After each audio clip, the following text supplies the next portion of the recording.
Hey guys, welcome back to our channel. In this tech tutorial video, we're going to show you how you can export your frames on Miro as images, for example, in PNG or JPEG format.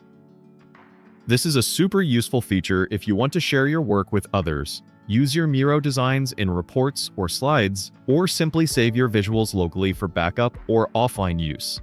So let us dive into this. As you can see guys, I've been working on an example frame like this one here, with these elements, shapes, and that text box. So, what you want to do is simply right-click into your frame, and here from that drop-down menu, select Export as Image. After that, you'll see a few options for export settings.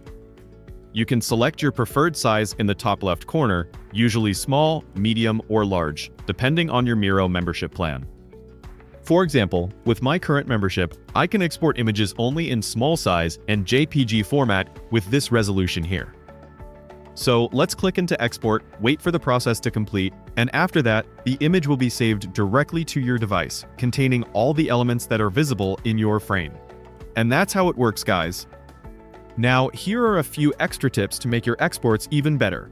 Before exporting, make sure your frame is well organized and zoomed out properly so all the content fits neatly within the frame boundaries.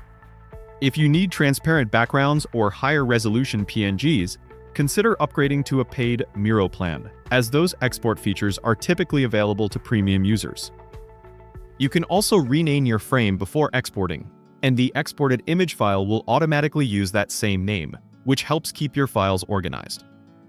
If you need to export multiple frames at once, you can select multiple frames by holding Shift and right-clicking, then use the Export feature, a great way to batch save your presentation slides or workflow visuals.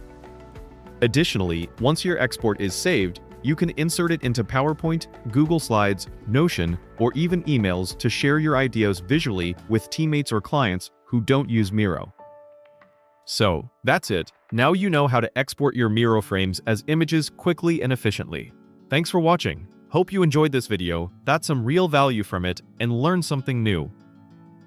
If you did, make sure to like this video, subscribe to the channel, and hit the notification bell so you don't miss out on more quick and practical Miro tutorials like that. The Miro is for Cloud AI Frames.